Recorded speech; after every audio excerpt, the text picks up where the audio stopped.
4 o'clock in the morning, I wake up. 4:30, 4:45, I'm doing some sort of cardio. Open these garage doors. It's still dark outside. I do this and then I'll have breakfast and then I will go do all my strength and conditioning training at a gym for about an hour. And then I'll go to set. We all average probably about 5 hours of sleep.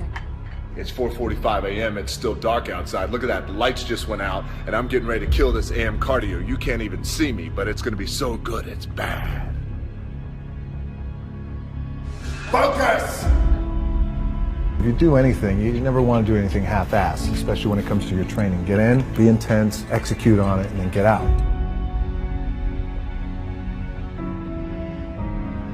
For a lot of guys out there, and I was certainly one of those guys, in my 20s, I thought I had all the answers, didn't know shit. By the way, in my 30s, I'm still trying to find myself, as a lot of guys are out there. Hopefully when you hit your 40s, you're hitting a nice stride.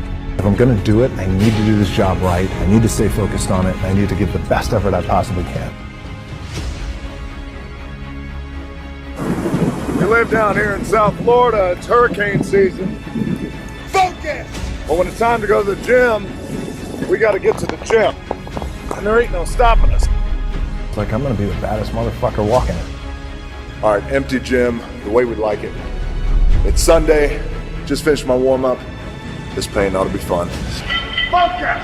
I work out twice before everyone wakes up. All right, workout number 2. I'm out working all my competition. All right, Saturday afternoon, empty gym, the way we like it. It's leg day, which means it's gonna be sweaty, painful, and fun. And one of the most important things that I've learned along the way is the value of time.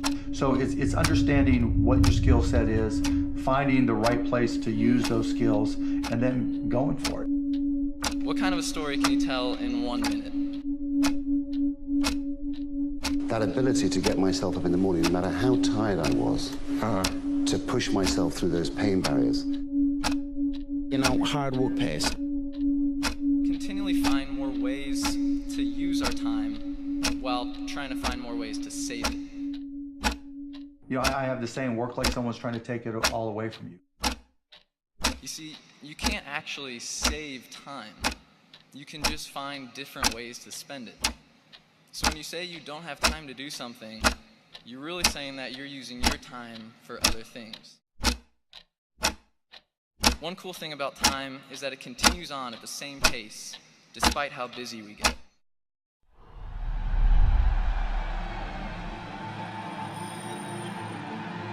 It's this time now, so we must readjust our comfort zone.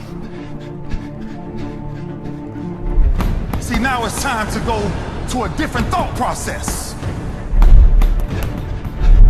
But the goals remains a goal until you write it on a piece of paper. Then it becomes a vision.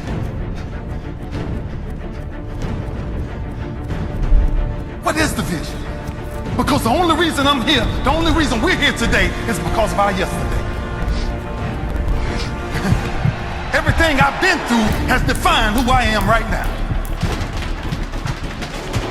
So what's the goal? What's the vision? Before anything great is really achieved, your comfort zone must be disturbed. It's the only way it works. It's the only way it works. If we don't understand what we must take back, we will never grow.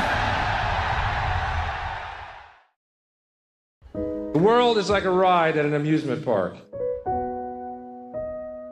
And when you choose to go on it, you think it's real, because that's how powerful our minds are. And the ride goes up and down and round and round. It has thrills and chills, and it's very brightly colored, and it's very loud. And it's fun for a while. Some people have been on the ride for a long time, and they begin to question, is this real, or is this just a ride? And other people have remembered, and they come back to us, and they say, hey, don't worry, don't be afraid, ever, because this is just a ride. Ride. But we always kill those good guys who try and tell us that. You ever notice that? And let the demons run amok?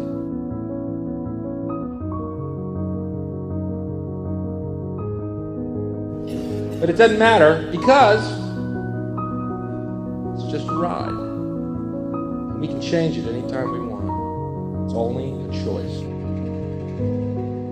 It's no effort, no work, no job, no savings of money. A choice right now between fear and love.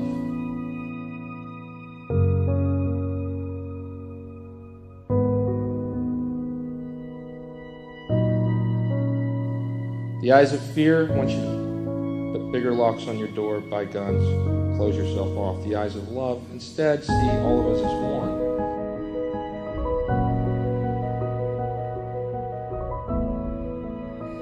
It's just a ride.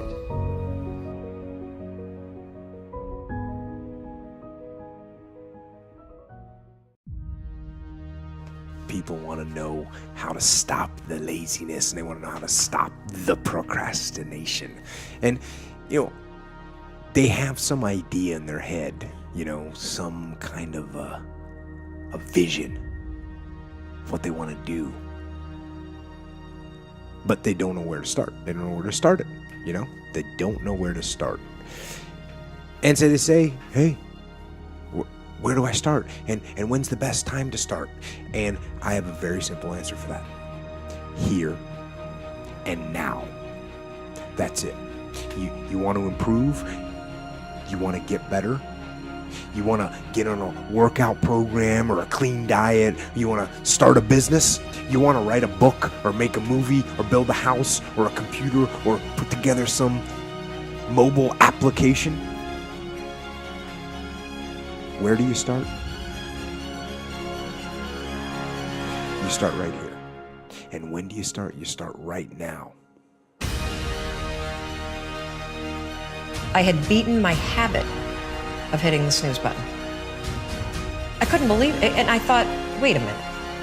Counting backwards? That is the dumbest thing I've ever heard in my entire life. Well, the next morning I used it again and it worked.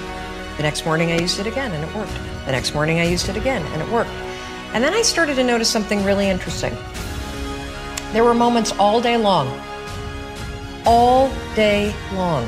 just like that 5-second moment in bed, where I knew, knowledge, what I should do.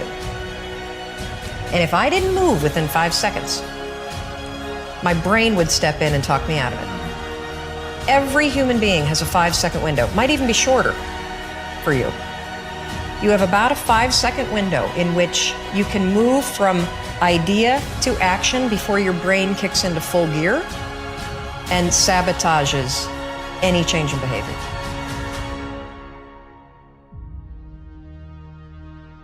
Because remember, your brain is wired to stop you from doing things that are uncomfortable or uncertain or scary. It's your job to learn how to move from those ideas that could change everything into acting on them. You should wake up worried, terrified every morning, but don't be worried about our competitors because they're never going to send us any money anyway. Let's be worried about our customers and stay heads down focused. One of my jobs as the leader of Amazon is to encourage people to be bold. And people love to focus on things that aren't yet working. And that's good, it's human nature. That kind of divine discontent can be very helpful.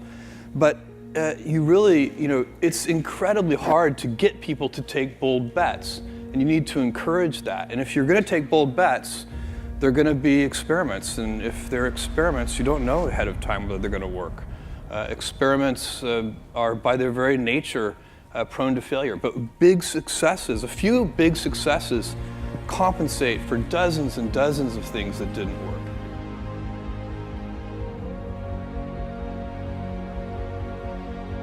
I've made billions of dollars of failures at Amazon.com. Literally billions of dollars of failures. Because we know from our past experiences that big things start small.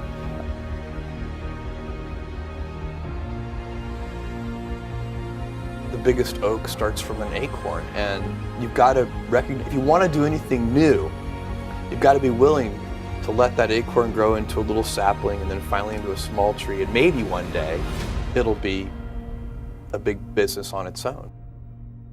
Amazon started as a very small company.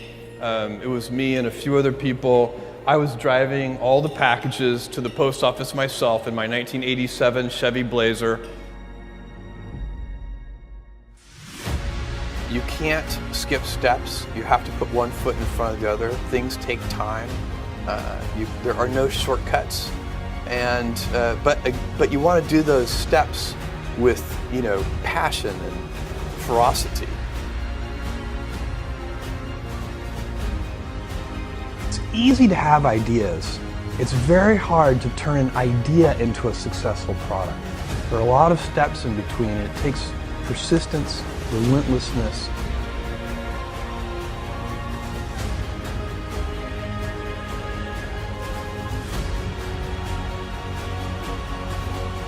Is that stress primarily comes from not taking action over something that you can have some control over. Do something you're very passionate about. I wanted to project myself forward to age 80 and say, okay, now I'm looking back on my life. I want to have minimized the number of regrets I have. And I knew that when I was 80, I was not going to regret having tried this. I was not going to regret having wanted, trying to participate in this thing called the internet that I thought was going to be a really big deal. I knew that if I failed, I wouldn't regret that.